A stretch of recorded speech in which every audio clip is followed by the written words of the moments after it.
Vamos a poner grabar en el... Gracias. Bien.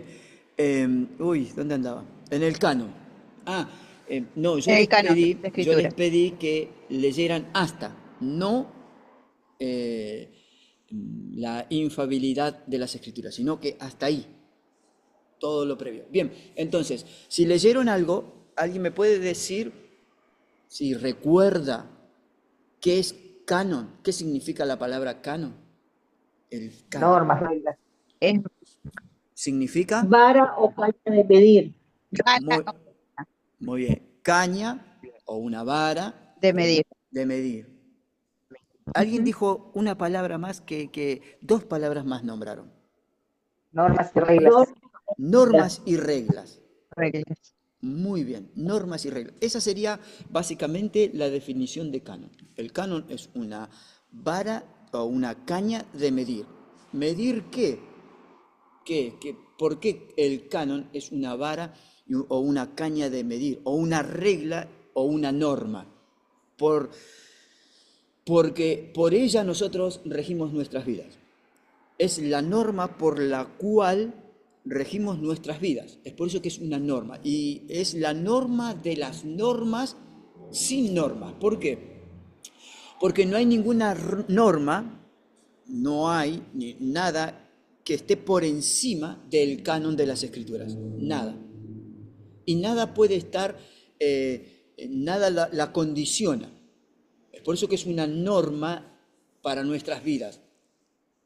La palabra del Señor dice que la palabra de Dios es viva y eficaz y más cortante que espada de doble filo. Hay una traducción que me gusta mucho que dice, porque la palabra viva de Dios es eficaz y más cortante que espada de doble filo, perdón. Porque la palabra viva de Dios es eficaz.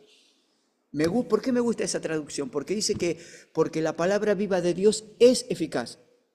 Parece lo mismo, pero acá nos muestra el texto bíblico y nos dice porque la palabra viva quiere decir que la palabra de Dios es viva y porque ella es viva es eficaz en nuestras vidas. Porque la palabra de Dios tiene vida en sí misma, entonces es eficaz en nuestras vidas. ¿Por qué tiene vida la palabra de Dios? Nosotros no decimos o no consideramos que que la Biblia contiene a Dios. No. No es lo mismo decir una taza que contiene té que decir esta taza es té. La Biblia no contiene a Dios, sino que la Biblia es Dios, no el papel. El papel no es Dios, ¿sí? El papel no es Dios, no es Dios el papel, pero sí contiene palabras. Esas palabras son Dios, esas palabras hablan de Dios.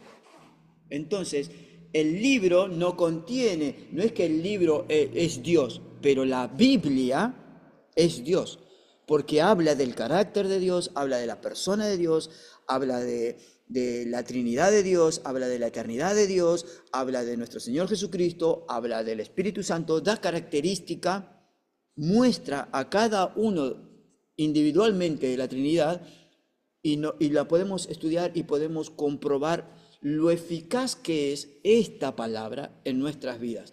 Por eso es que la Biblia no es que contiene a Dios, sino que la Biblia es Dios. Y desde el principio, desde Génesis hasta Apocalipsis, la Biblia es Dios, porque son sus palabras escritas por medio de una persona, la cual Dios utilizó. Nosotros le llamamos inspiración, Dios las inspiró. Ese tema lo vamos a ver la clase que viene. Inspiración, iluminación, revelación, la infalibilidad de las escrituras, todo eso lo vamos a ver la clase que viene. Pero ahora me quiero limitar a esto que estamos estudiando ahora. El canon del canon, la palabra canon, perdón, significa entonces que es una vara o es una regla de medir, es una norma por la cual podemos regir nuestras vidas. Y la Biblia es Dios, es Dios. ¿Por qué? Porque toda la palabra del Señor es verdad. En ninguna parte de la Biblia encontramos ni contradicciones ni mentiras. Que Él haya pronunciado, no las encontramos. Sí hay historias donde hay engaño, donde hay mentira, donde la Biblia contiene historias donde aparecen todo este tipo de verdades, pero Dios es toda una verdad y todo lo que cuenta en la palabra de Dios es toda verdad. Por más que hayan gente que diga, no, la Biblia habla de una ciudad que jamás ha existido, que no hayan encontrado ciudades que nombra o que pronuncia la palabra del Señor, no significa que estas ciudades no hayan existido, es que todavía no las han encontrado, nada más. Pero existieron, porque la palabra de Dios es toda una verdad. Amén. Todas las demás normas se rigen bajo esta norma que es la palabra del Señor. Nuestras vidas, todo se somete a la palabra de Dios. Yo tengo que someterme a la palabra de Dios. No es que yo me tengo que someter, yo tengo que estar sujeto, quiero aclarar esto, yo tengo que estar sujeto a autoridades, por supuesto. Yo me tengo que sujetar a mis pastores de la región, pastores que están por encima de mí, que me dan órdenes, que me piden cosas para trabajar para nuestra región. Bueno, yo tengo que estar sujetos a ellos y a su vez ellos sujetos a autoridades nacionales y todos a su vez sujetos a otras autoridades y todos sujetos y sometidos, sujetos a otras autoridades, pero todos estamos sometidos a Dios. ¿Y cómo es que yo me voy a someter al Señor? A través de las Escrituras. Me someto a la verdad de la Escritura y todo se filtra en las Escrituras. Y toda filosofía y todo argumento y todo estilo de vida se tiene que filtrar por la palabra del Señor. Si la palabra del Señor dice que es malo y no hay vuelta que darle.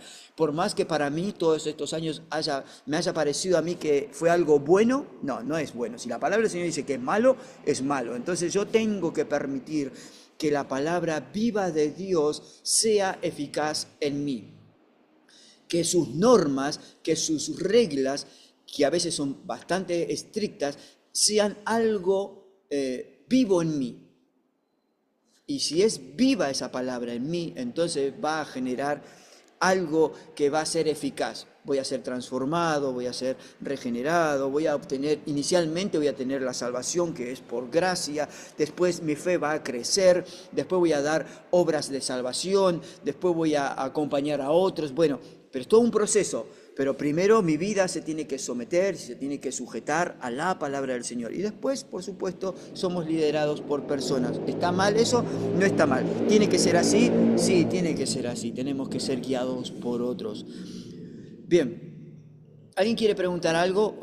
¿Se ha entendido lo que dije? ¿No se ha entendido? Si hay algo que yo voy hablando y no se puede entender, o les gustaría que lo aclarara un poco mejor, simplemente me lo pueden decir y voy a tratar de buscar otra forma para que se pueda entender mejor, ¿sí? ¿Alguien quiere preguntar algo?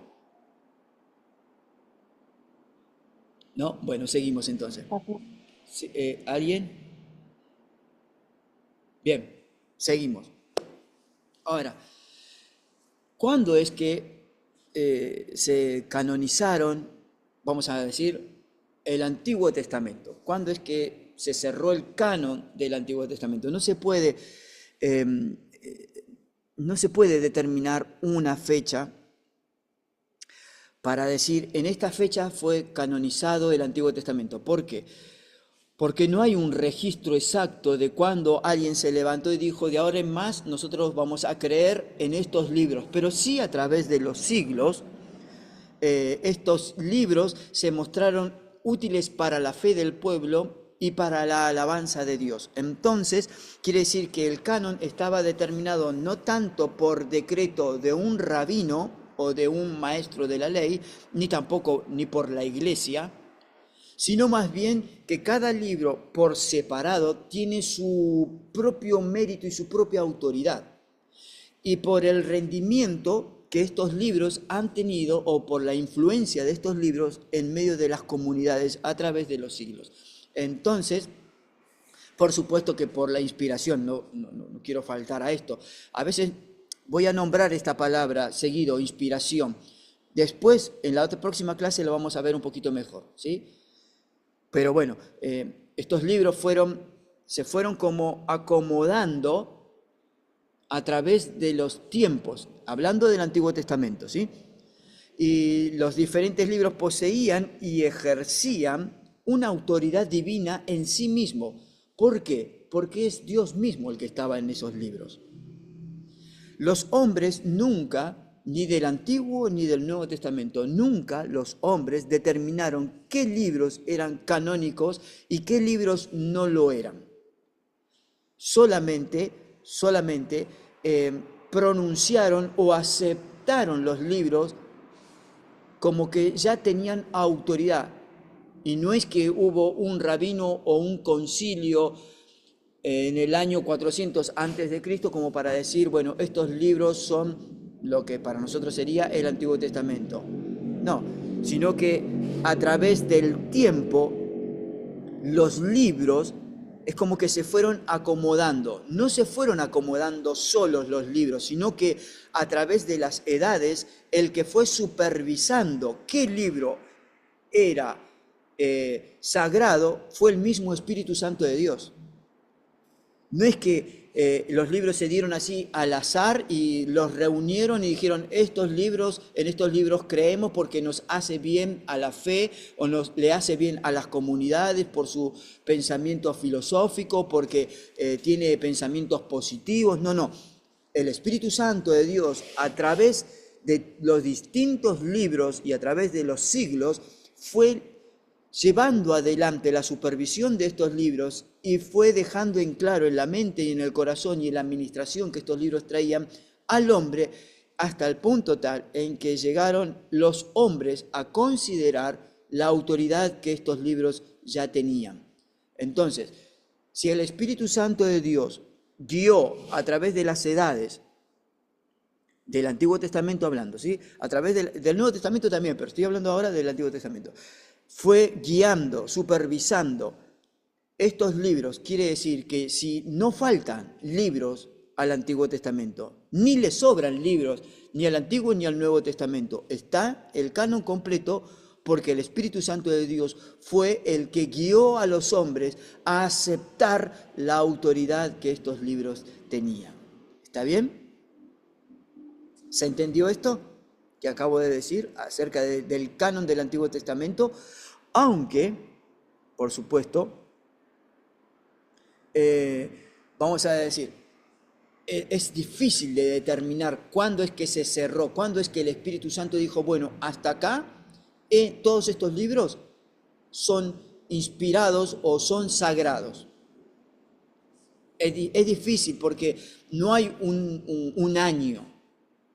No hay un registro en la palabra del Señor que nos diga en el año 300 antes de Cristo el canon del Antiguo Testamento fue cerrado. No, pero sí hay registro de, por ejemplo, de que el Señor, por ejemplo, en el capítulo 17 de Éxodo narra la historia de los hijos de Israel que tienen guerra contra Amalek y someten a Amalek. ¿Recuerdan cuando Moisés está en la cumbre orando, pidiendo a Dios que el Señor proteja a su pueblo y está a su lado dos personas que sujetan los brazos? ¿Recuerdan esto? Bueno, hay una parte en el capítulo 17 de Éxodo donde Jehová le dice a Moisés, escribe esto para memoria en un libro y di a Josué.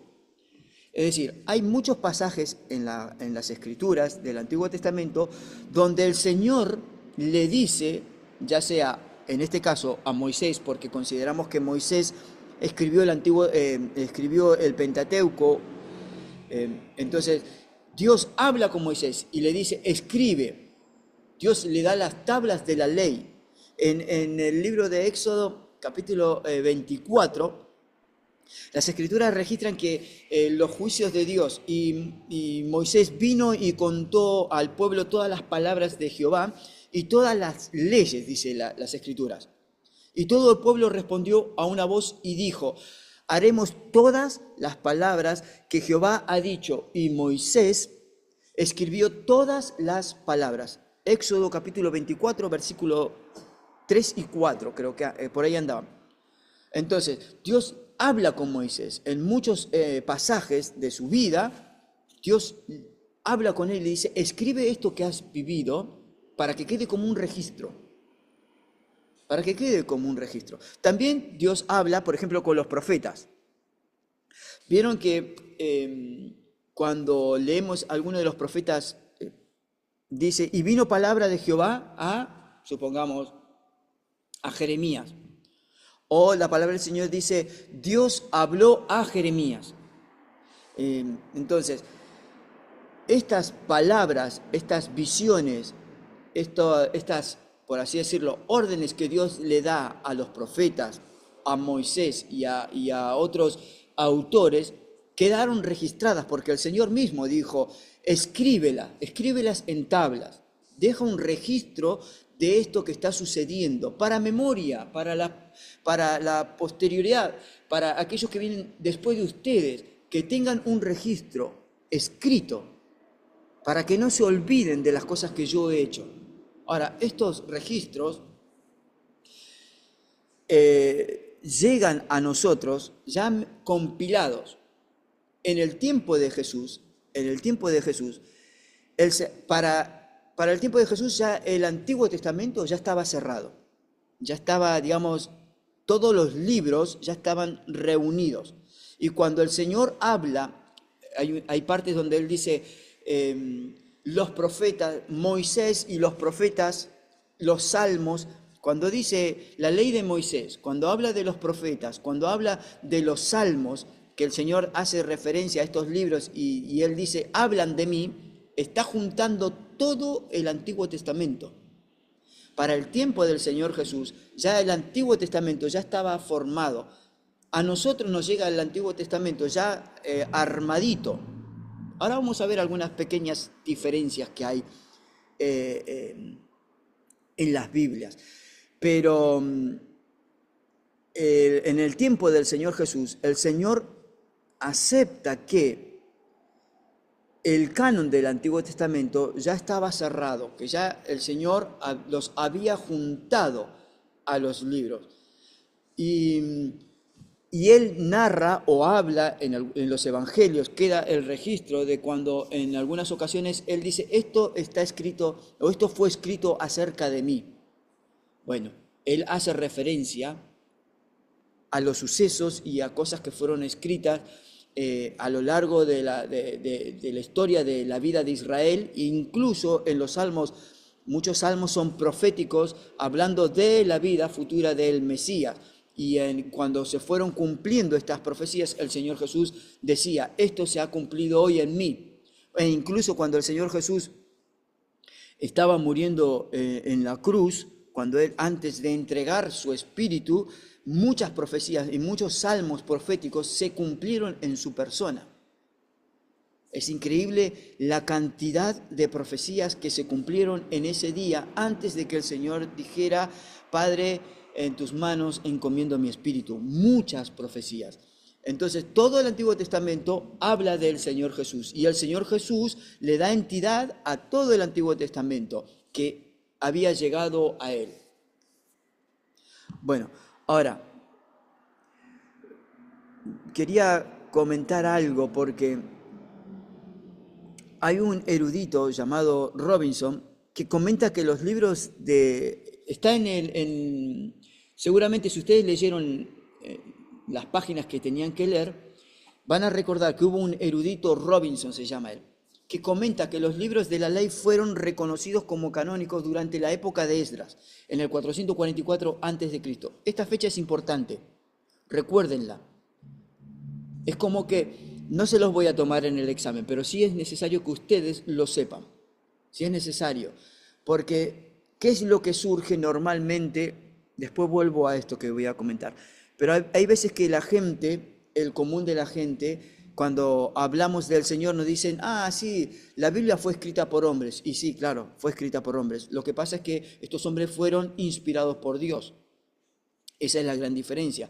Claro que fueron escritos por hombres, claro que lo que en el tiempo de Esdras, en el 444 antes de Cristo, Esdras, eh, inspirado por Dios, toma los libros y es como que este erudito Robinson dice que Esdras es el que reconoce la autoridad de los libros del Antiguo Testamento y los compila, es como que los junta y le llaman la Tanaj, que es el Antiguo Testamento para nosotros, que son el Pentateuco, ¿recuerdan esto? El Pentateuco, los demás escritos, o los libros, por ejemplo, de Salmos, y los libros poéticos, y los libros proféticos, o los libros de los que Tuvim, los demás escritos, y Esdras es como que los compila.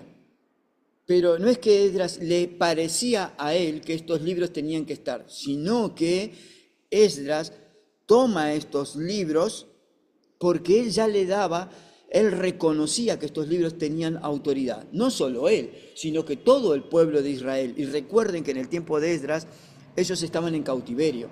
Estaban en cautiverio en Babilonia, el pueblo, el reino del sur. Esto lo van a estudiar en geografía, o tal vez ya lo estudiaban en geografía, que el reino se dividió en dos, el reino del norte y el reino del sur. Bueno, el último reino que fue cautivado y llevado cautivo a una tierra extraña y lejana era Babilonia, que era a Babilonia, es el reino del sur. Es el reino del sur. Pero ahí llevan a los príncipes, lleva lo mejor de la corte de Israel, del reino de Judá, se los lleva a Babilonia y entre ellos va este Esdras, van unos cuantos. Daniel también va en ese cautiverio. ¿Por qué dije esto? Porque en el exilio, después vuelvo al comentario de Robinson, en el exilio surge algo, esto no va a estar en el examen, pero es bueno que lo sepan. En el exilio surge algo que es muy importante para el pueblo hebreo, el pueblo judío. Surgen los pequeños centros o lugares de estudio. ¿Cuál era el gran problema en el Antiguo Testamento? Le hago esta pregunta, si alguien se anima me la puede responder. ¿Cuál era el gran problema con el cual tropezaban todo el tiempo el pueblo de Israel?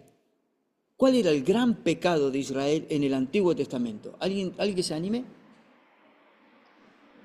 ¿Cuál era el gran pecado de ellos? La incredulidad puede ser. Incredulidad, está bien. ¿Algo más? Olvidarse de la enseñanza del Señor. Bien. La ¿Algo La más? rebeldía. división. ¿Cómo? La Rebeldía. rebeldía. ¿Algo más? La división hebrea. Sí, estaban todos divididos. Sí. Idolatría. Sí, exacto. ¿Quién dijo idolatría? Lore. Muy bien. La idolatría era el pecado más aberrante que existió en el pueblo de Israel antes del exilio. La idolatría. En el exilio surge esto de los pequeños centros de estudios, que le llamaron, que hoy en día nosotros lo conocemos como sinagogas. Surge, ¿por qué? Porque el pueblo, tanto aquellos que eran sacerdotes, aquellos que llevaban adelante al pueblo, oraban y se arrepentían de su pecado y se daban cuenta que el gran pecado que ellos habían cometido contra su Dios era el pecado de la idolatría. Era el pecado de la idolatría. Entonces ellos se prometieron a sí mismos y hacían que sus hijos, la generación que estuvieron, digamos, siendo exiliados, esos 70 años de exilio, se dedicaron a estudiar de la palabra y ellos mismos se prometieron nunca más entrar. A ver, ¿quién tiene el micrófono abierto? El que tenga el micrófono abierto, por favor. No lo puedo ver.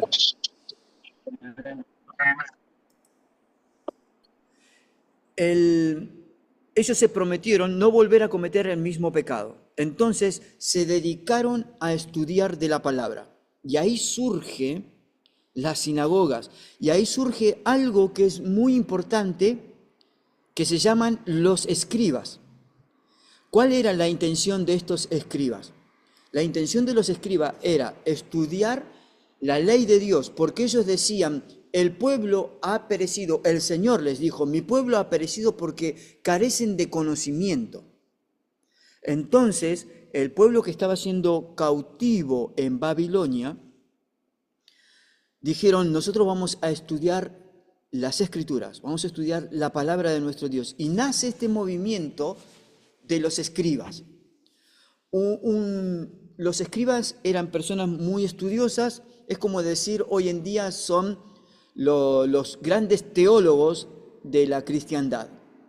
Eran personas donde habían estudiado ya todo el conocimiento natural que podían llegar a tener, es decir, habían ido a la facultad de aquel entonces y ya habían estudiado todo y ahora estaban estudiando todo lo que tenía que ver con la teología de Dios, con todo el conocimiento de Dios. Piensen en esto, qué increíble, porque los escribas al nacer en este periodo de cautiverio, la intención de ellos es estudiar de la palabra para no volver a equivocarse en las cosas que sus padres habían equivocado. Y la intención de ellos era, vamos a estudiar de tal forma que la palabra de Dios se haga carne en nosotros y no nos vamos a olvidar de nada. Y vamos a estudiar de principio al final todos los libros sagrados que tenemos. E incluso entre los escribas habían personas que solo se dedicaban a estudiar un libro, un solo libro. Supongamos, había un escriba que se dedicaba a estudiar el libro de Génesis, y él que se dedicaba a estudiar el libro de Génesis se aprendía de memoria. Saben que hasta ese entonces y hasta siglos después, el vocabulario hebreo o el alfabeto hebreo no tenían vocales, solo consonantes. Después se le agregan las vocales y algunos signos de exclamación o de pronunciación, pero en principio solo eran consonantes. Entonces, aquel que estudiaba el libro de Génesis, estudiaba todo el libro de Génesis, supongamos que tuviera de principio hasta el final 585 L's. Después tenía, supongamos, 800 N. Y después el escriba que se dedicaba a estudiar el libro de Génesis, se sabía así todas las consonantes y la cantidad que había de cada una. Entonces, cuando el escriba iba y volcaba todo su conocimiento en un escrito, porque claro, imagínense, a lo largo de los años, en aquel entonces, el cuero se echaba a perder. Entonces, antes de que se eche a perder, transcribían todo lo que estaba en ese libro, supongamos el libro de Génesis, lo transcribían en otro material, ya sea en tablas, o sea en piedras, o sea en cuero. Entonces ellos lo transcribían antes de que se arruine el que ya tenían, comenzaban a escribir otro. Y para saber si ese libro estaba perfectamente copiado, iniciaban de cero a contar cuántas consonantes tenían, es decir, contaban la cantidad de consonantes y después lo iban fragmentando. ¿Cuántas M tenía? ¿Cuántas R's tenía? ¿Cuántas S tenía? ¿Cuántas T tenían? Entonces, si ellos contabilizaban todo el libro, letra por letra, y se daban cuenta que no había ningún tipo de error, entonces decían, este libro está copiado perfectamente. Ahora, qué increíble que este movimiento de los escribas hayan nacido en el cautiverio, o se considera que nació en el cautiverio, y que la intención que ellos tuvieron fue una buena intención, conservar la palabra de Dios, porque ellos decían, no le podemos agregar ni quitar ni siquiera una tilde ni una coma a la palabra de Dios, y es por eso que ellos eran tan rigurosos y tan celosos de la palabra, y el inicio de ese movimiento, el inicio de esa intención fue muy buena. Ahora, en el tiempo de Jesús, el Señor Jesús renegaba de ellos. porque la intención ya había cambiado. Porque la intención de los escribas ya no era el estudiar la palabra para no equivocarse y no volver más al pecado, sino que ahora el estudiar de la palabra ya les daba un lugar, una posición por encima de los demás, porque ellos sabían de la palabra. Es como los eruditos de hoy en día, es como si fuera la gente que va a la facultad. Son estudiosos y claro, ellos en el tiempo de Jesús se paraban y daban cátedras y hablaban, y ellos se posicionaban por encima de los demás en vez de bajarse a la condición de aquellos que eran ignorantes y enseñarles. Ahora ellos eran los de la élite y ya no eran más siervos, sino que ahora ellos eran los líderes. ¡Opa! ¡Qué palabra! Y el Señor los enfrentaba y les decía por momento: ustedes son sepulcros blanqueados. Conocen la letra, se saben al pie de la palabra todo lo que dice, pero no lo ponen en práctica. Ya se habían olvidado de aquel primer inicial objetivo que tenían, de guardar y conservar celosamente la palabra del Señor, sino que ahora esto ya los ponía por encima del pueblo, del común, y ahora ellos estaban para liderar, no para servir.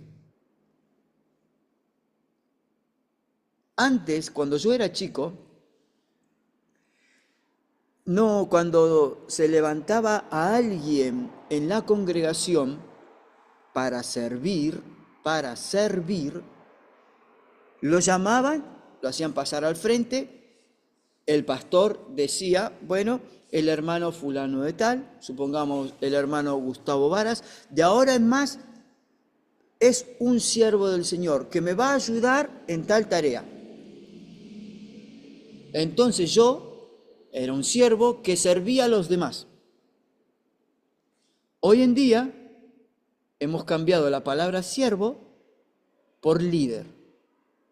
Y el líder está para liderar, para estar por encima de los demás y llevar a los demás hacia un objetivo. El siervo está para servir a los demás y que con ese servicio todos juntos podamos ir en pos de los objetivos que tenemos como iglesia. Parece que es algo igual, parecen igual, siervo y líder, pero no lo es.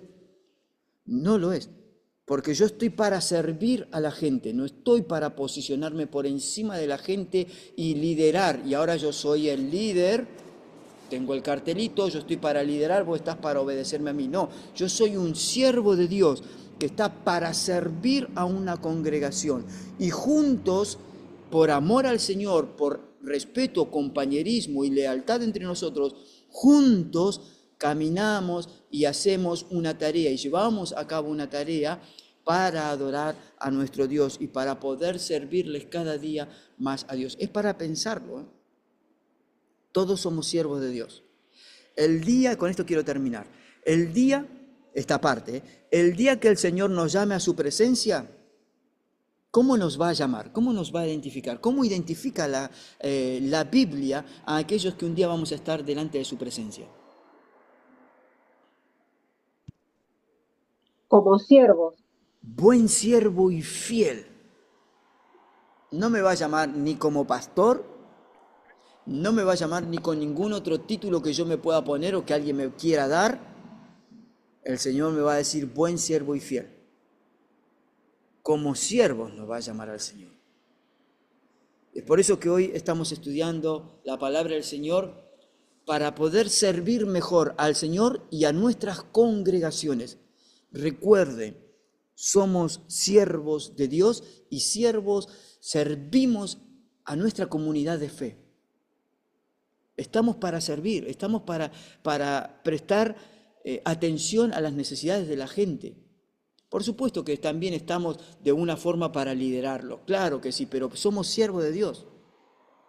No estamos para estar por encima de los demás, estamos para estar a la par. Tenemos una responsabilidad distinta, claro que tengo una responsabilidad distinta como pastor que el común de la gente que pueda venir a mi iglesia, pero yo estoy para servir, yo estoy para servir a mi comunidad de fe, yo estoy para servir a aquel que viene por primera vez, estoy para abrazar. Saben que yo tengo una norma para mis líderes, para mis músicos, para todos los que están en el liderazgo. termino de predicar, yo me bajo de la plataforma y por más que alguien me quiera interceptar, apenas me bajo de la plataforma, lo escribo y me voy a la puerta de mi iglesia. Y ahí espero a todos los que van saliendo. No es porque yo sea el mejor, sino porque el Señor me lo hizo ver. El Señor me pegó un garrotazo un día y me dijo, estás para servir. Estás para servir, no para servirte de la gente, estás para servir. Entonces entendí que yo tenía que ir a la puerta y a todos los que venían por primera vez darle un abrazo, hablar con ellos, tratar de que ellos se sientan cómodos, de tomarle los datos, de tomar el número de celular para después en la semana poder mandar un mensaje, para poder consolidarlo. Y yo saludo a todos. Y lo mismo es para todos mis líderes. Y lo mismo es para mis músicos. Todos los que están en un área de servicio, todos van a la puerta y saludan a toda la congregación que va saliendo. Esto es así para mí. Esto es una regla o es una norma, porque yo entiendo que la palabra del Señor me dice que yo soy un siervo. Es por eso que la Biblia es una regla, es una norma por la cual todos nosotros regimos nuestras vidas. Y no hay nada que esté por encima de la palabra del Señor, sino que nosotros estamos por debajo de la palabra de Dios. Siempre estamos sometidos a la palabra del Señor y nos sujetamos unos a otros en amor, en respeto, en compañerismo, sí, por supuesto que sí, que nos sujetamos, pero sometidos, estamos sometidos a Dios y a su palabra. ¿Cómo es que yo me someto a Dios? Cuando la palabra me es iluminada, cuando la palabra me habla a través de alguien que pasa a compartir. Hay veces que en la plataforma, bueno, pasa alguien, da un mensaje, tal vez no es un mensaje súper elaborado, no es que me baja un ángel, el predicador y la nube de gloria está en medio nuestro, sino que 2 o 3 palabras que tocan mi corazón, yo entiendo que no es el predicador, que es Dios el que me está hablando. Entonces yo me someto a esa verdad y esa verdad es viva y eficaz, porque su palabra entra en mi corazón y me rompe todo tipo de argumento que yo tenga. Entonces me someto a la palabra del Señor y pongo en práctica lo que ella me está hablando. Quiero terminar esta primera partecita con algo, quiero leerles algo de un gran historiador que está en el libro de Josefo. Flavio Josefo, este es un historiador judío, ¿sí? Que en el primer siglo de la iglesia cristiana, en los primeros 100 años después de Cristo, Josefo deja algunos escritos y me gusta algo que él escribe. En sus escritos contra Apión era un filósofo griego. Él dice, porque no tenemos entre nosotros una innumerable multitud de libros que están en desacuerdo y que se contradicen el uno contra el otro, sino como tienen los griegos, él dice, y él aclara, como tienen los griegos, o sea, le tira un palito a Pión.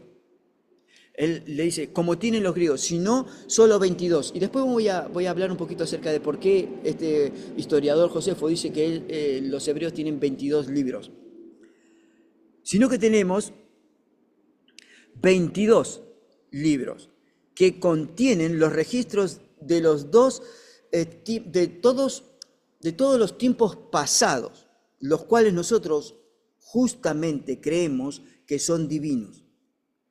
Y es evidente cuán firmemente hemos dado crédito a estos libros de nuestra propia nación por lo que hacemos cada uno de nosotros. Porque durante tantos siglos como ya han pasado, nadie ha tenido el coraje suficiente como para agregar nada a ellos, ni sacar nada de ellos. Pero ha llegado a ser inmediatamente natural a todo judío y desde su nacimiento estimar estos libros que contienen doctrinas divinas y a persistir en ellas. Y si la ocasión se diera, morir voluntariamente por ellos. Ahora, este judío Josefo, él reconocía estos 22 libros que hablan acerca del Antiguo Testamento. ¿Por qué es que tienen 22 libros del Antiguo Testamento y nosotros tenemos 39 libros? Es muy simple. No es que a nosotros nos sobran libros y no es que a ellos les faltan libros. Están todos. Lo que pasa es que ellos agrupan en un solo libro, por ejemplo, a los profetas menores los agrupan desde Oseas y hasta Malaquías, agrupan en un solo libro todos estos libros de los profetas menores, los agrupan.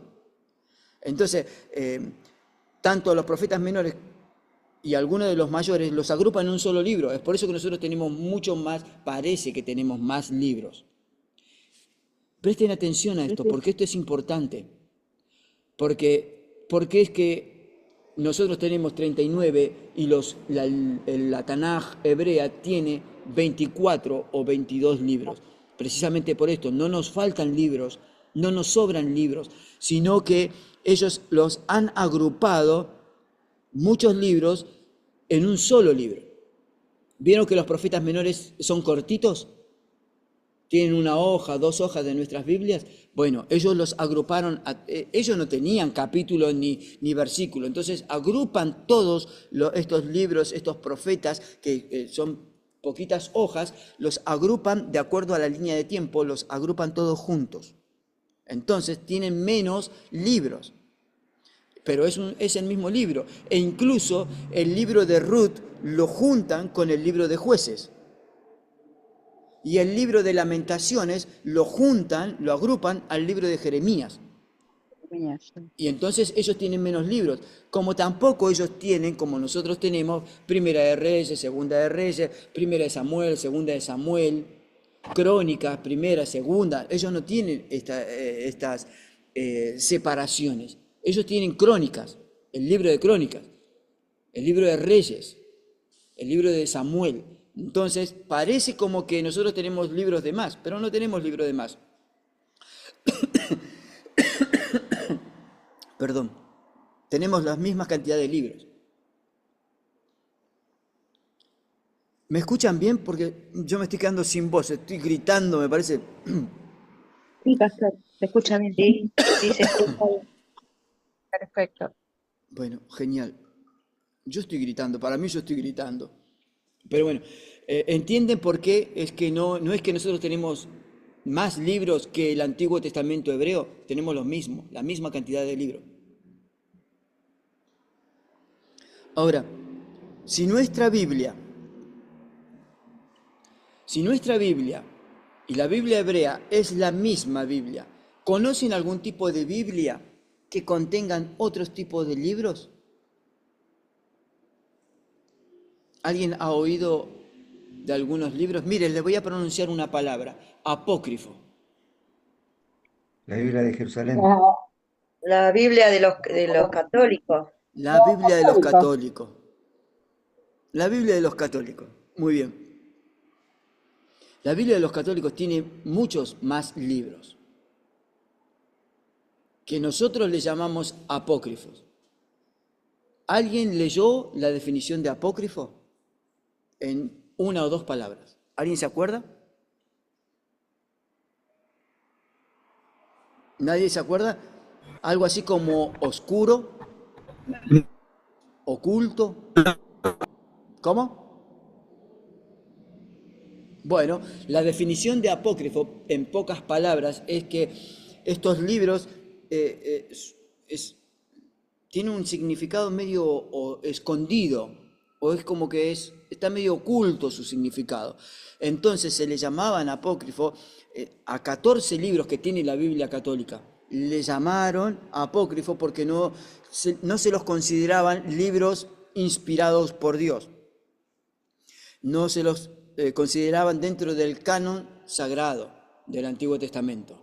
¿De dónde es que provienen? Porque son estos del Antiguo Testamento, llamados apócrifos, en el Nuevo también hay, pero en el Antiguo Testamento, ¿de dónde es que salieron estos libros apócrifos? Porque es que son judíos, son hebreos, y la Iglesia Católica los toma. Bueno, es muy simple. Antes de Cristo, en el año 280, recuerden que en el año 280 el imperio que dominaba el mundo era el imperio, ¿alguien sabe? Griego. El imperio griego. Muy bien, gracias. La familia Holguín, ¿puede ser? Gracias. El imperio griego. Ahora, en Alejandría, Egipto, bueno, el imperio griego se divide porque Alejandro Magno muere y deja su imperio a sus jefes, ¿sí? A sus capitanes. Divide su imperio en varias partes. Una de estas partes es Egipto, y en Egipto Alejandría. En Alejandría había una gran biblioteca. Dentro de esa biblioteca, el encargado de la biblioteca se da cuenta que hay una vasta cantidad de libros o de escritos de religión o religiosos, pero se da cuenta que falta uno y que tiene que ver con el pueblo hebreo.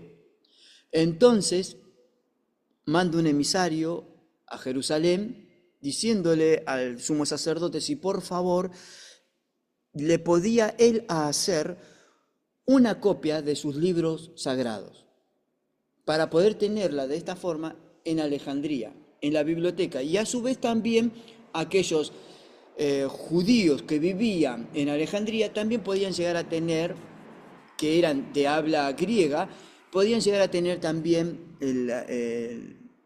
digamos, el canon del Antiguo Testamento en la lengua común, que era el griego koiné, que se le llama, para que ellos también pudieran estudiar. Entonces el sumo sacerdote le dice, está bien, dame un tiempo, voy a juntar gente para que vayan a Alejandría y puedan hacer esta traducción del Antiguo Testamento para que puedan conservarlo en su... ¿quién quiere preguntar algo? ¿María? Sí, pastor, a mí me regalaron una Biblia Latinoamérica, dice. ¿Cómo? ¿Latinoamérica? Dice, y estaba mirando y tiene Macabeos, Claro. Sí. Edith, Judith, Judith, Judith, Judith y el dragón. Sí. Tobías, todo Tobías. esto. Sí. Primera y segunda de Esdras creo que también está. Bueno, ahora voy a explicar el por qué. ¿Por qué es que esa Biblia que a usted le han regalado, se la regaló algún católico seguramente, ¿verdad? ¿O la obtuvo a través de una iglesia católica? Sí, seguramente, pero me la regaló, yo la agarré por el tema Perfecto. del estudio. Perfecto, está bien. Para tenerla. Ahora le voy a explicar algo acerca de ese tipo de Biblia. Entonces, el sumo sacerdote reúne a los líderes de cada una de las tribus. ¿Cuántas tribus tiene Israel? ¿Cuántas 12. 12 grandes familias. Muy bien. Entonces, el sumo sacerdote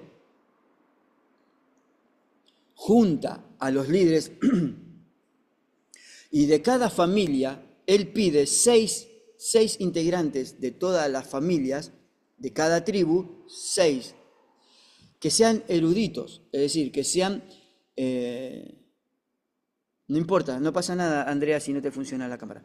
Pide que conozcan de la palabra, porque tienen que ir a Alejandría a hacer la traducción del Antiguo Testamento, de lo que ellos le llaman la Tanaj. Ahora, ¿qué es lo que sucede? Ellos, si son 6 de cada tribu, 6 multiplicado por 12, son 72. ¿Sí? 72 eruditos viajan a Alejandría. Cuenta la historia que cada uno de estos eruditos los encierran en cuartos separados. Y durante una X cantidad de días, 70 días, cada uno comienza a hacer la traducción del hebreo arameo, de lo que era la Tanaj, al griego. Y todos toman los libros sagrados y los incluyen en este nuevo libro, en la traducción al griego. El Antiguo Testamento se escribió en arameo y en hebreo, ¿sí? Y algunos otros fragmentos muy poquitos en otro idioma, pero básicamente en hebreo y arameo. Y ellos hacen esta traducción al griego, pero incluyen libros que para ellos eran importantes. eran importantes. Eran libros que contaban su historia, Por ejemplo, para que podamos entender, yo considero que la historia de nuestro general San Martín es toda una verdad, y si no nos han mentido. Pero bueno, la historia de nuestro país está redactada, ¿verdad? Y nos han hecho estudiar libros. Y estos libros contienen la verdad del nacimiento de nuestra nación. Y hablan acerca de San Martín, hablan de Belgrano, hablan de Sarmiento, y hablan de los grandes próceres, y hablan de Rosas. Bueno, dejémoslo a Rosas ahí, tranquilo. Pero hablan de la historia, de nuestra historia, ¿sí? Bueno, ellos cuando hacen la traducción del hebreo al arameo, también toman estos libros de historia que narran. Por ejemplo, alguien me dijo la historia de los macabeos. La historia de los macabeos es extraordinaria. Es extraordinaria. Ahora, ¿por qué es que ellos incluyen estos libros de historia y de tradición dentro de lo que son esta traducción de los libros sagrados? Ahora, cuando ellos hacen la traducción, especifican muy bien, estos libros son sagrados, lo que es para nosotros el Antiguo Testamento. Estos libros adicionales cuentan nuestra historia, que para nosotros es ciertísima. Pero estaba aclarado que esos libros, Macabeo, Edith, Judith, primera y segunda carta de Esdras, no me acuerdo, otros libros más apócrifos, pero ellos aclaran que estos libros no son considerados sagrados, pero son parte de su historia. Y que aquellos judíos que vivían en Alejandría y quisieran leer estos libros podían hacerlo, ya que leían y tenían solamente el idioma griego, ahora ellos se lo estaban traduciendo para que ellos también pudieran conocer de su cultura. Esta traducción se llama la Septuaginta. En el año 280 al 280 creo que es. Sí, 280. Se hace esta traducción de la Septuaginta. Así es como se llama esta traducción del hebreo arameo al griego común. Esta traducción, la Septuaginta, llega a nosotros, y es más, en el tiempo de Jesús, los libros sagrados que circulaban estaban dentro de esta traducción, porque esto es 280 antes de Cristo, 280 años después nació nuestro Señor Jesucristo, y cuando él hablaba de los escritos sagrados, hablaba de la Septuaginta, hablaba de esta traducción. Ahora, ¿dónde se nos genera, o dónde se generó para la Iglesia el conflicto? Y con esto voy a terminar este pedacito y vamos a descansar un ratito y después volvemos. ¿Dónde es que se genera la confusión? Porque es que nuestra hermana tiene la Biblia, ¿cómo le llamó? ¿Cómo le llamó, hermana, a la Biblia? Me lo voy a anotar. ¿Cómo le regalaron la Biblia esta y se llamaba la latinoamericana? Sí, Latinoamérica. Latinoamérica. Yo me la voy a buscar después. Bien. ¿Por qué es que esta Biblia y otras Biblias católicas consideran que estos libros, que todos los libros del Antiguo Testamento son sagrados? Porque cuando ellos hacen una traducción, no van al original arameo-hebreo, donde están los libros, el canon cerrado y el canon sagrado de los judíos, de los hebreos, sino que van a esta traducción de la Vulgata, de la Septuaginta, perdón. Van a la traducción del griego. Nuestras traducciones, casi todas las Biblias de hoy en día que tienen traducciones del Antiguo Testamento, están hechos bajo la traducción del griego. La traducen a través de esta traducción de la Septuaginta del Antiguo Testamento. Son muy poquitas las que van al original, porque muchos de los originales del canon hebreo, arameo, se perdieron. Es más, el idioma casi se ha perdido. Entonces, casi todas nuestras traducciones son de la Septuaginta. Ahora, la primera traducción que se hace de los libros canónicos y deuterocanónicos, se le llaman a estos libros apócrifos, se llama la Vulgata latina. Así es como se llama la traducción de la Septuaginta a la primera traducción que se hace, ¿cómo se llamaba? Ay, Jerónimo creo que se llamaba, el sacerdote a quien se le pide que por favor él haga la traducción del griego koiné al latín. Y él toma los libros sagrados y los apócrifos y los agrupa todos juntos, y él no aclara que estos apócrifos no son sagrados. Entonces, a partir de esa traducción viene esta confusión de que los católicos tienen más libros de los que nosotros tenemos, pero tiene que ver con traducciones. Pero eran aclaradas estas traducciones y estos libros que se les consideran deuterocanónicos, que no eran sagrados, sino que eran parte de la tradición, que eran parte de la cultura, que era parte de la historia judía. ¿Está mal leerlos? Yo no gastaría mi tiempo en leerlos. Sí, tal vez en algunos libros como Macabeos, porque Macabeos, si bien no tiene el libro de Macabeos no tiene una verdad espiritual de la cual yo pueda tomarme, pero tiene algunas cosas que son muy buenas como para poder asimilarlas. Parte de la historia, nuestra historia argentina como nación, nada es sagrada.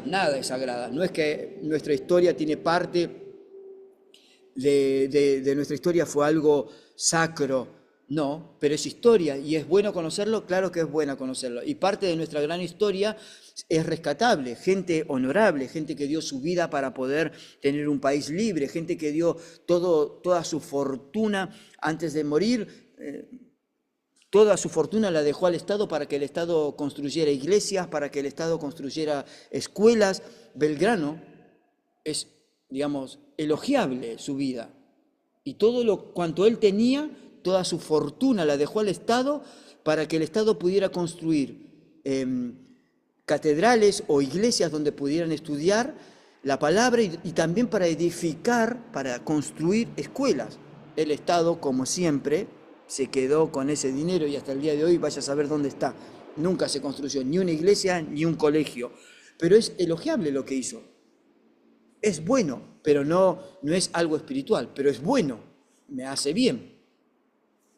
Ahora, la historia judía también muchas partes son buenas, no tiene nada espiritual, pero me hace bien conocerla. Sin embargo, digo esto, por ahora, solo por ahora, hasta que terminen sus 4 años de estudios, no lean los libros apócrifos, porque puede llevar a confusión. No los lean. Después de estos 4 años de capacitarse y donde ustedes tengan bien asentado las bases escriturales, entonces después si quieren vayan y lean. Si no los quieren leer, no los lean y lean otras cosas que tal vez sean un poco más edificantes para sus vidas. No digo que no lo sean los libros deuterocanónicos, que no sean buenos. Digo que tal vez podemos invertir nuestro tiempo en leer otras cosas que tal vez sí sean un poquito mejor. Bien, 9, 21 y 9. Bueno, vamos a decir que 21 y 10. Volvemos 21 y 20, ¿sí? Hacemos esta última parte y después terminamos nuestra clase. Enseguida volvemos.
Uy, uy, uy, ahí estamos.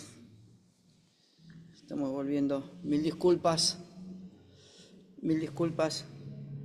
Tuve que bajar a la cocina y hasta que llegué a la cocina leí, se me fue el tiempo. Mil disculpas. Bueno, volvemos mientras se me hace acá el tecito.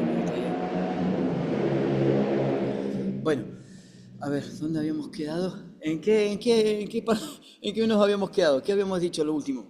Los apócrifos, ¿verdad? El canon del Antiguo Testamento. ¿Alguien quiere decir algo?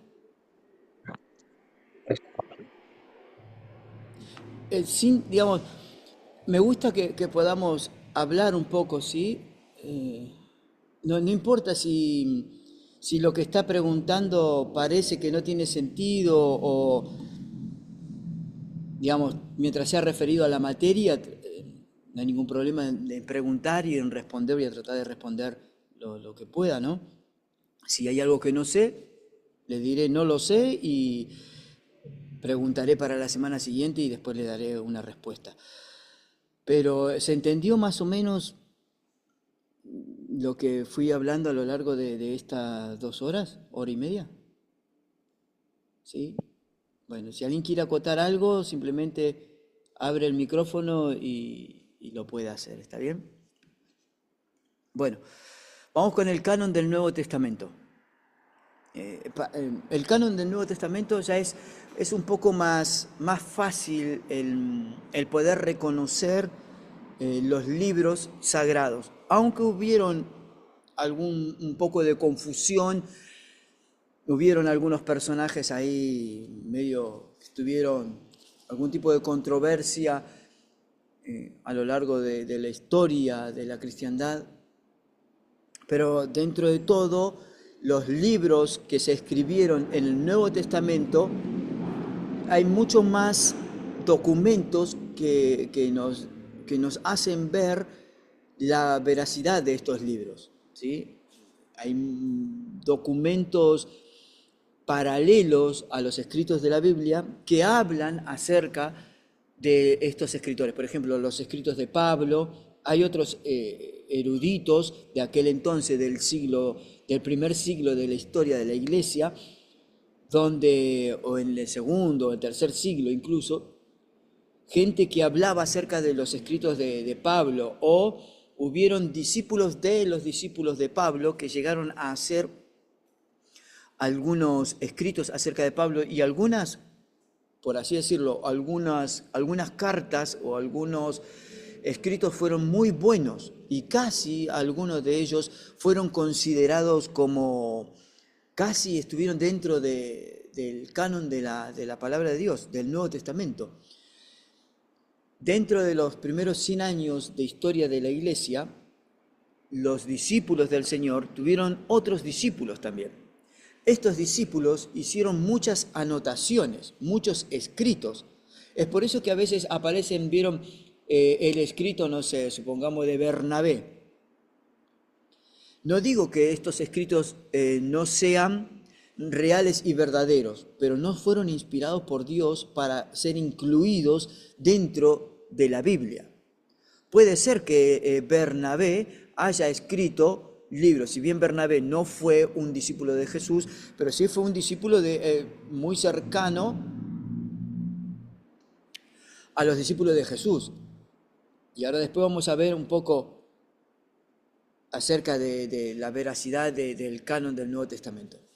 Hay algunos escritos de gente que habla acerca de Jesús, pero no fueron inspirados por Dios. No quiere decir que lo que hayan escrito sea real, pero no fueron inspirados por Dios. Entonces no están dentro del canon del Nuevo Testamento, sino que son escritos que pueden aclarar y ayudarnos a poder entender el contexto en que vivieron los apóstoles o el mismo tiempo en el que vivió el Señor Jesús.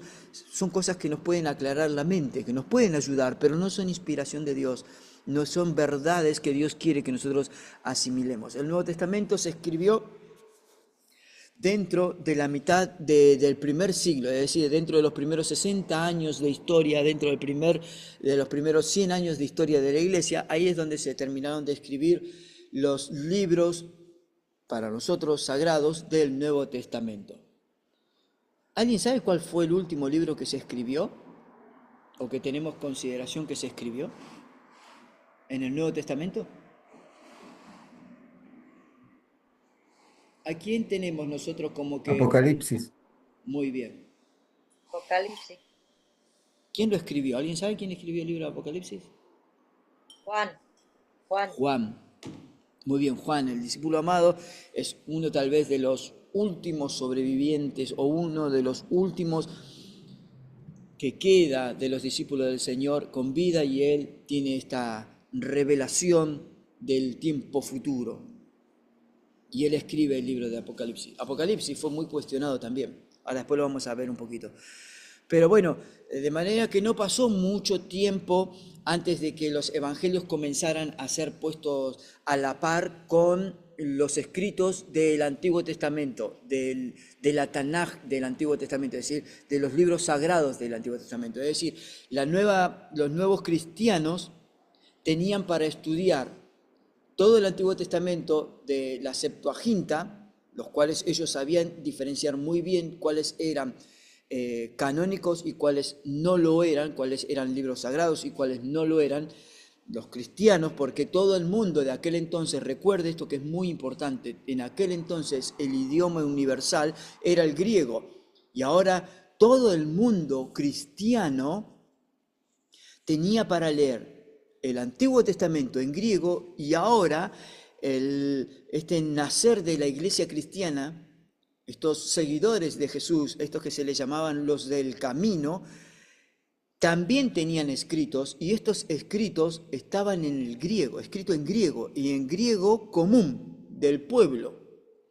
Entonces, corre la palabra de Dios, es mucho más fácil que corra, porque había un solo idioma, no es que había que hacer traducciones, supongamos, al árabe, porque en Arabia se hablaba en griego, no había que hacer traducciones a otros tipos de idiomas, porque el idioma común de aquel entonces, si bien habían muchos y distintos y variados idiomas, pero casi en todos los países se hablaba el griego. Entonces, tanto los libros del Antiguo Testamento, de la traducción del hebreo arameo al griego, y ahora los nuevos escritos sagrados o los nuevos escritos de los apóstoles, eran puestos a la par de aquellos libros sagrados del Antiguo Testamento judío. Juan, en uno de sus escritos, declara: lo que hemos visto y oído, eso os anunciamos. Juan, capítulo 1 de Juan, capítulo 1, versículo 3. Lo que hemos visto y vivido, esto es lo que les anunciamos, esto es lo que les dejamos escrito, esto es lo que nosotros vamos a compartir. Y si no lo escribían, no lo escribió un discípulo de Jesús, lo escribió un discípulo del discípulo de Jesús, alguien que estuvo muy cerca, casi ahí contemporáneo a la vida de Cristo. Ahora, las escrituras comenzaban a circular. Las escrituras comenzaron a circular en el mundo cristiano. El Evangelio creció muy rápido. El Evangelio en los primeros 300 años de la historia, de nuestra historia como cristianos, se expandió en el mundo entero, porque había una demostración del poder de Dios y una transformación en las vidas que era muy notoria. Entonces, todo el mundo quería vivir y experimentar esto que se compartía a escondidas. Hasta el año 320, esto lo van a estudiar en la historia de la iglesia, pero es importante estudiarlo ahora o por encima, aunque sea. No va a estar en el examen, pero hasta el año 320 la historia de nuestra iglesia cristiana era una historia de mucho sufrimiento, porque hasta ese entonces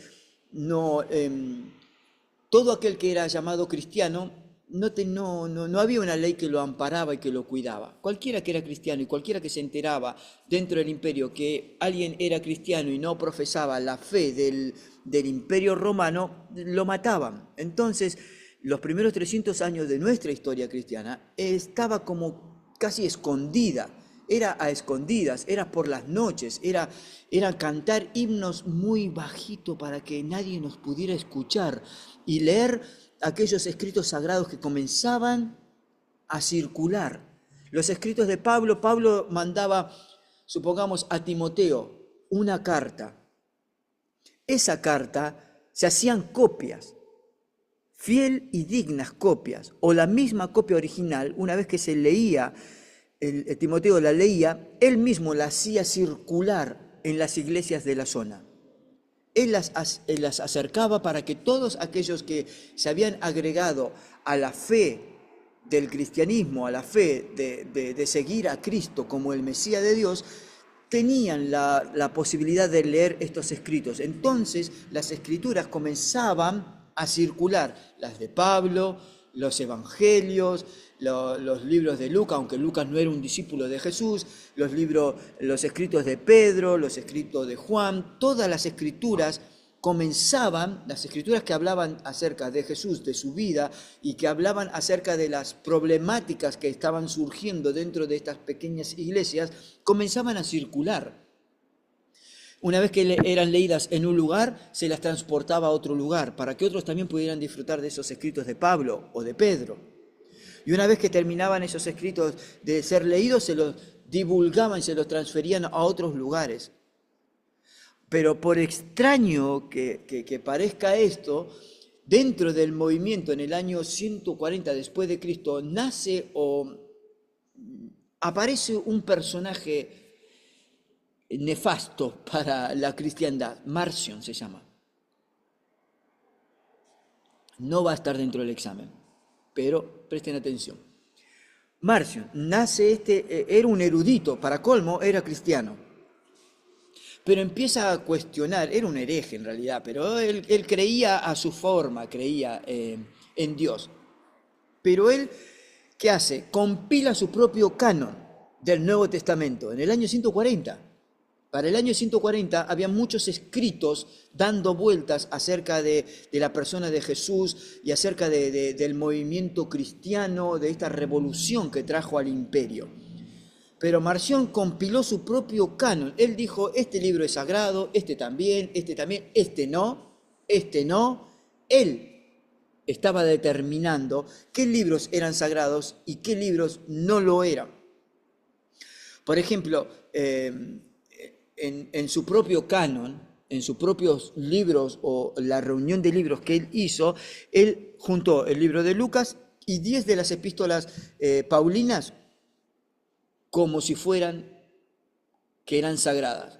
Pero también dentro de los escritos de Pablo rechazó algunas epístolas pastorales, las rechazaba él, porque él consideraba que no eran verdad. ¿Por qué? Porque en estas epístolas el apóstol Pablo reconocía la deidad de Cristo. Y Marción no aceptaba que Jesús no solo había sido un hombre que tenía una naturaleza humana, sino que también dentro de su naturaleza humana también estaba la naturaleza divina. Él no lo aceptaba esto. Entonces todas las cartas y todas las epístolas de Pablo que hablaban acerca de la deidad de Cristo, él las desechaba. E incluso dentro de algunas escritos, cartas paulinas que le llaman, o epístolas paulinas, dentro de esas epístolas habían pasajes que hablaban de la deidad de Cristo y él las cortaba. Y él consideraba que no tenían que estar. Entonces, para fines del segundo siglo, es decir, en el año 200, todos menos 7 libros, todo el Antiguo Testamento menos 7 libros del Nuevo Testamento ya habían sido como canonizados. Pero habían libros que no eran considerados canónicos. Libros que nosotros hoy en día los tenemos y ellos no los consideraban como canónicos. Porque para ese momento, por ejemplo, el libro de Hebreos no era considerado canónico, porque no se sabía bien quién lo había escrito. Entonces, como no se sabía bien quién lo había escrito, lo dejaban aparte, lo tenían como en observación. Segunda y tercera de Juan no era considerado libro canónico ni sagrado, por las cosas profundas que hablaba. Parece como que contradecían otras partes de la Biblia, entonces lo iban separando. El libro de Pedro, el segundo libro de Pedro, no era considerado canónico. Judas, Santiago, Apocalipsis, no eran considerados libros canónicos. Entonces se empezó a generar ciertas controversias dentro de la iglesia, que si bien no tenía una entidad, un lugar donde poder reunirse todos juntos como iglesia para poder determinarlo, en el año 300, 100 años después, se genera un gran conflicto dentro del imperio romano y un gran conflicto dentro de la cristiandad. ¿Por qué? Porque había un emperador, Diocleciano, acuérdense de esto, un emperador llamado Diocleciano en el año 300, él ordena quemar todos los escritos sagrados que tenían estos nuevos cristianos, esta nueva religión. Él ordena quemarlos a todos.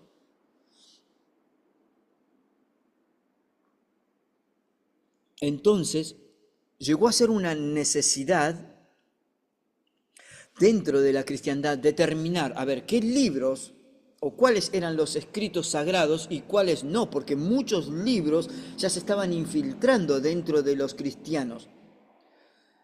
Ejemplo, si yo, por ejemplo, quería hablar de Jesús, mi intención era buena y hablaba cosas muy buenas de Jesús, pero no era un libro sagrado, pero mi libro hablaba cosas tan específicas acerca de la persona de Cristo y hacían tan bien emocionalmente o psicológicamente, afectaban tanto a las personas que se los empezaban a incluir dentro de los libros sagrados, porque no contradecía a otros libros, pero no eran libros inspirados por Dios, simplemente eran comentarios de algunos comentarios acerca de Jesús. Pero como circulaba, había mucha literatura en los primeros 300 años de la iglesia cristiana, había mucha literatura acerca de este gran hombre de Dios, al cual muchos consideraban el Hijo de Dios, llamado Jesús, el Cristo, el Mesías. Había tanta literatura que, bueno, llegó un momento donde, a pesar de que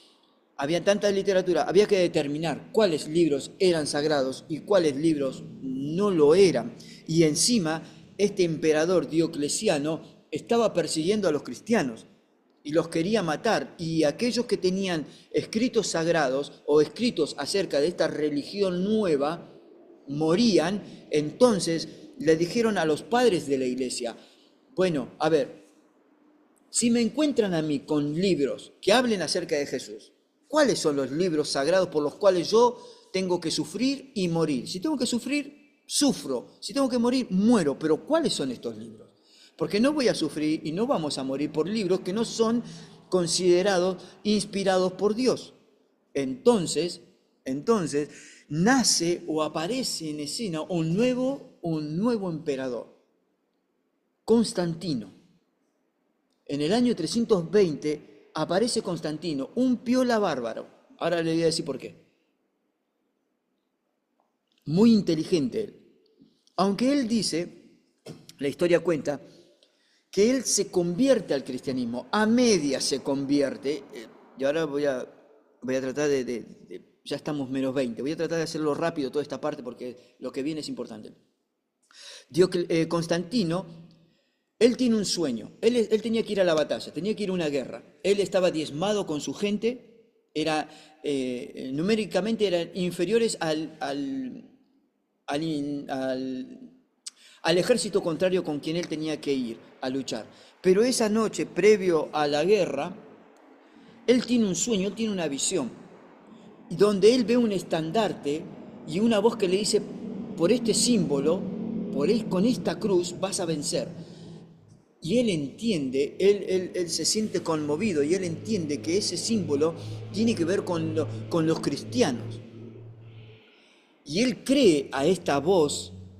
Entonces él se despierta, llama a sus generales y le dicen, a la guerra vamos a ir con estandartes nuevos y vamos a dibujar una cruz, porque eso es lo que yo vi. Y la voz me decía que por ese símbolo vamos a vencer. Quiera creer o reventar, pero fue a la guerra y venció. Fue a la guerra y venció. Cuando él vuelve de la guerra, él reúne, hay que entender que en aquel entonces, en el 320, antes del 320, la iglesia cristiana solo se reunía en cuevas. en catacumbas se reunía, a la noche, en casas, a escondidas. Entonces él se pone en contacto con algunos líderes de la iglesia y les dice, yo tuve esta visión y ahora yo los quiero favorecer. Porque yo me doy cuenta que el imperio, mi imperio, él quería ser emperador. Pero él hasta ese entonces no era emperador. Entonces él les dice, habla con los padres de la iglesia y le dice, si ustedes me apoyan a mí, yo los voy a apoyar a ustedes. Si ustedes me apoyan, es decir, es como que compró el voto, no compró el voto, pero él dijo, yo los voy a favorecer, si ustedes me favorecen a mí. Entonces él les dijo, bueno, a ver, ¿qué es lo que ustedes necesitan como entidad religiosa? Entonces los padres de la iglesia de aquel entonces, que estaban a escondidas, le dijeron, y nosotros necesitamos un lugar donde poder reunirnos y que ya no nos maten más. Ya no nos maten. Que si alguien sabe que nosotros somos cristianos, seguidores de Jesús, que ya no nos maten. Entonces Constantino le dijo, bueno, listo, no hay ningún problema. Él después llegó a ser emperador y dijo, bueno, cuando él era emperador, dijo, bueno, de ahora en más, si ustedes me favorecen a mí, yo los voy a favorecer a ustedes. Esto es, nos damos las manos y una mano lava la otra y las dos lavan la cara. Perfecto, listo. Entonces, ¿qué hizo Constantino? Algo muy bueno para la iglesia. Les permitió tener sus propios cultos, les permitió tener lugares donde poder reunirse. Y hizo algo que en principio fue bueno, después fue muy malo. Él decretó, Constantino, que para el Imperio Romano la religión del Estado iba a ser esta nueva religión de los cristianos. Entonces la iglesia, que hasta el año 320 era perseguida, se los mataba, se los maltrataba, no tenía un lugar donde poder congregarse, ahora tienen un lugar de importancia dentro de la sociedad y tienen un lugar donde poder reunirse. Se les prestó un lugar, se les daba un lugar. Entonces Constantino manda al obispo Eusebio, creo que Eusebio de Cesarea, les dice, bueno, a ver, este era un historiador, aparte de ser obispo era un historiador. Entonces le dice, bueno, ahora, ¿por qué no reunís los libros sagrados que ustedes tienen? Reunilos en un libro, ya tienen una parte ustedes, el Antiguo Testamento, bueno, ahora reunilos lo del Nuevo Testamento, es decir, reúnan los nuevos escritos que hay acerca de Jesús. Determinen cuáles son los sagrados y cuáles no. Ya nadie los va a matar, pero determínenlo. Entonces comienzan los concilios, los distintos concilios. Ahora, lo que quiero que sepan es que los distintos concilios a lo largo de la historia de la Iglesia no determinaron la canonicidad del Nuevo Testamento. Los hombres jamás determinaron qué libros eran sagrados y qué libros no lo eran. Lo único que determinaron o lo único que aceptaron los hombres fueron la autoridad espiritual que los libros tenían. Es decir, el canon, ya el Espíritu Santo los había separado. El canon del Nuevo Testamento, así como del Antiguo Testamento, Dios ya había supervisado este canon. Es más, en el año 130 creo que era, no me acuerdo ahora bien el nombre del padre de la iglesia, ya había buscado el favor de Dios para buscar cuáles eran los libros sagrados. Y por más que mucha gente ya se le había opuesto, él ya había reconocido la autoridad espiritual que tenían estos libros. Ya él la había reconocido. Entonces, para este año 320 y en adelante, los distintos concilios no determinaban cuáles eran libros sagrados y cuáles no, pero sí, ya el Espíritu Santo había determinado cuáles libros eran sagrados y cuáles no. Ahora, lo que sí los concilios y los distintos concilios sí tuvieron como las pruebas utilizadas para determinar canonicidad.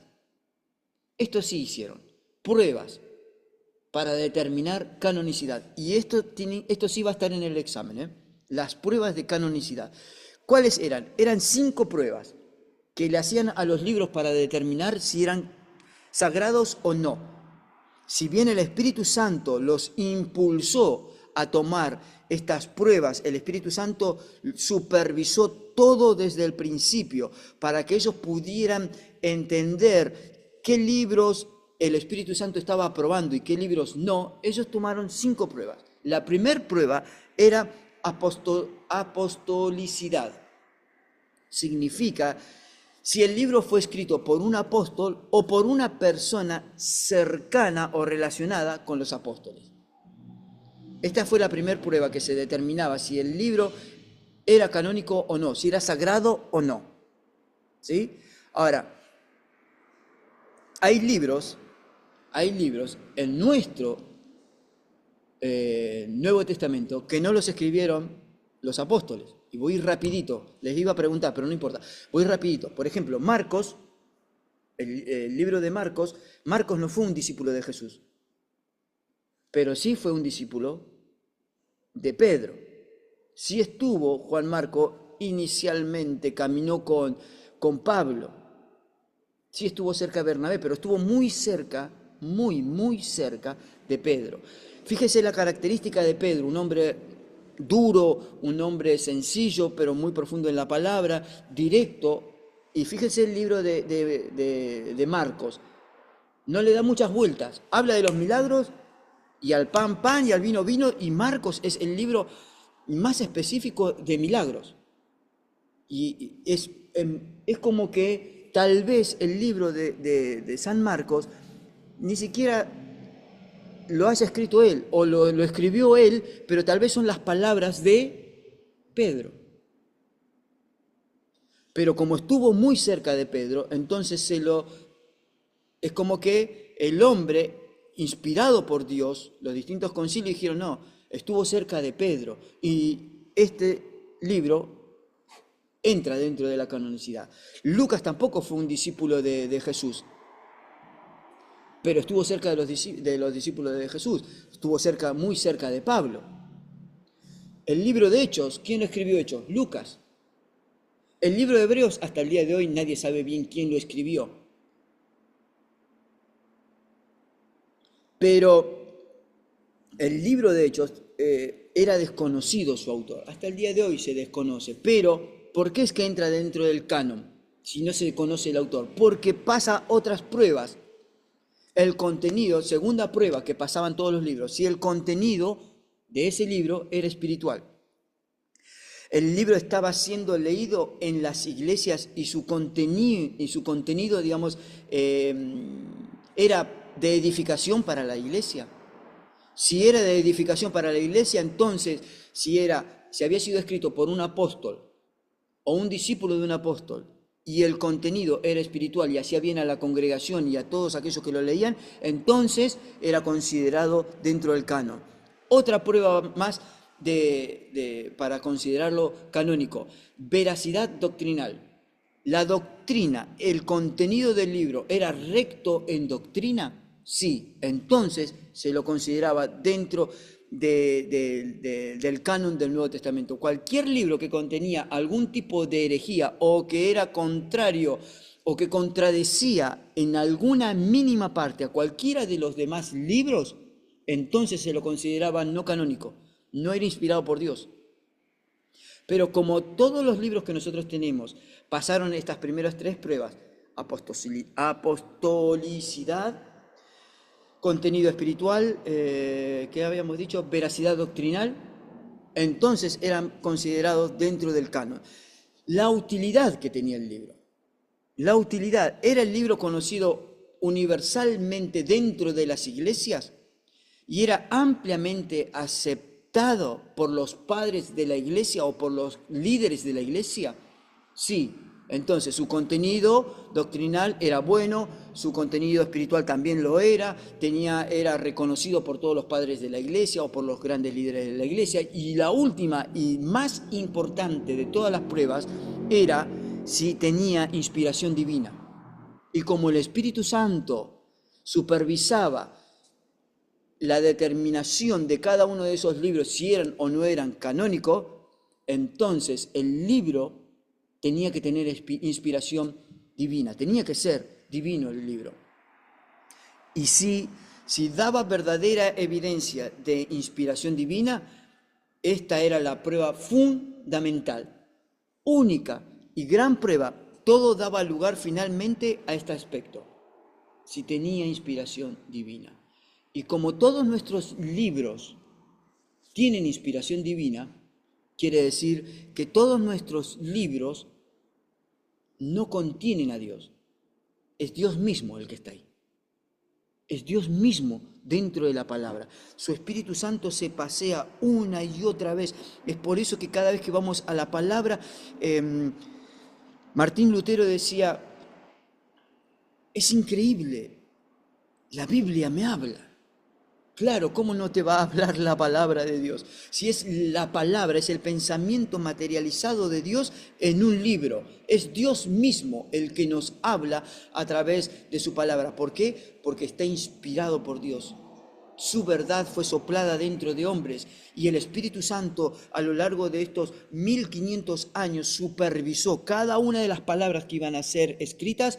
Ninguna de ellas contiene una mentira, todas son verdad. Y es por eso que la palabra del Señor nos habla hoy en día. Con esto quiero terminar, Alguien una vez me dijo, si orás y no escuchás la voz de Dios, anda a la Biblia, que es la palabra profética más segura en la cual el hombre puede confiar, porque ella es Dios. Y esto es una verdad, hermanos. La Biblia es Dios, no contiene la palabra de Dios. No es que por parte es Dios y otra parte es una historia, una fábula. No, todo es Dios, porque toda la Biblia es una verdad. Toda la Biblia es una verdad. Y ella habla de quién es Dios, de quién es el Espíritu Santo de Dios, de quién es el Mesías.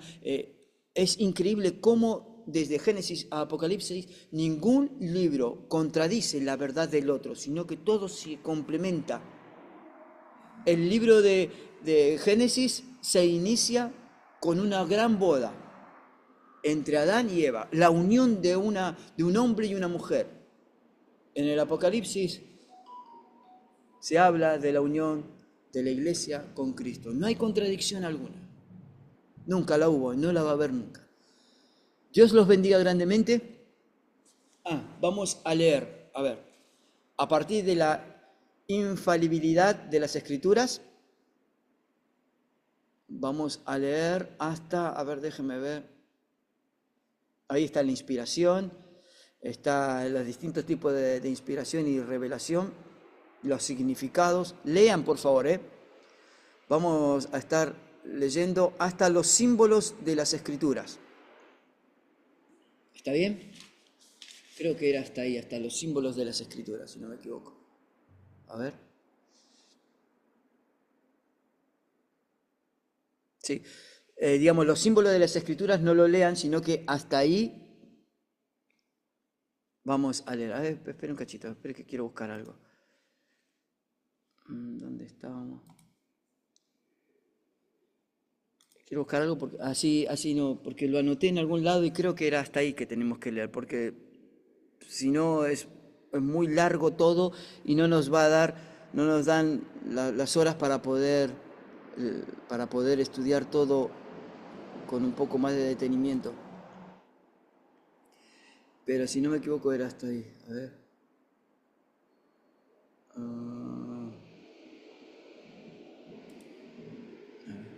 Acá encontré.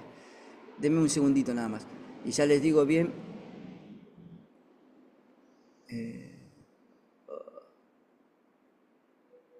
Por favor, ¿dónde estás? Bueno, lean hasta ahí. Nada más que hasta ahí lean, ¿sí? Y así vemos bien la clase que viene. Palabras, porque son palabras muy complicadas, pero muy importantes para leer y para estudiarlas. Son importantísimos el significado de inspiración, cómo es que nos llega la palabra del Señor a nosotros, y bueno, pero lean solo hasta esa definición. A ver si viene. Sí. ¿Hasta cuál pastor era? Hasta el punto de vista de verbal y de inspiración plenaria. A ver, espere que ya le digo. Lo que pasa es que yo tengo un libro, por eso es que no le digo las páginas, porque yo tengo un libro distinto, no varía mucho en lo que está, pero sí tengo variación en los números de las páginas del libro. Ahí yo tengo variación. Por ejemplo, su libro, la página 20 es muy distinta a la mía. Sería página 23. Sí, perfecto, ahí lo estoy viendo, sí, hasta la 32. Bueno, ven, yo no sé. Yo no sé. Hasta los símbolos de las Hasta los escrituras. símbolos de las escrituras. Uy, espere, hay alguien que abrió el micrófono y me está matando. Hasta los símbolos de las escrituras. Los símbolos de las escrituras no lo lean, ¿sí? Pero lean hasta ahí, pum. Termina en autoritarit. Hasta ahí, nada más. Bueno, ¿está bien entonces? ¿Se entendió? Hasta los símbolos de las escrituras tienen que leer. Nada más. Los símbolos de las escrituras no lo lean, sino que hasta el punto anterior lo tienen que leer. ¿Se entendió bien? Sí, pastor, gracias. Bueno, Dios los bendiga grandemente. Ah, recuerden, vienen las vacaciones. Vienen las vacaciones. Ay, Dios, no me acuerdo cuándo volvemos. Bueno, le vamos a enviar a sus coordinadores la fecha en que volvemos, porque no me acuerdo, de memoria no me acuerdo cuándo es que volvemos. Pero bueno, los coordinadores les van a enviar bien la fecha. en que vamos a volver a clase. ¿Está bien? Dios los bendiga grandemente, oramos y ya, taza a taza, cada cual se queda en su casa. Padre, gracias por este día, gracias Señor amado por Gracias, tu Señor palabra, amado, por tu palabra. porque ella, Señor, habla a nuestro corazón. Señor, te pedimos que tú ilumines nuestra mente para poder retener todo lo más posible, que podamos leer y repasar los escritos, Señor amado, para que toda tu verdad nos quede grabada. Gracias, Señor, tu bendición en cada uno de los hogares y en cada uno donde tus hijos se reúnen a estudiar de tu palabra. En tu nombre, Jesús. Amén y amén. Dios los bendiga.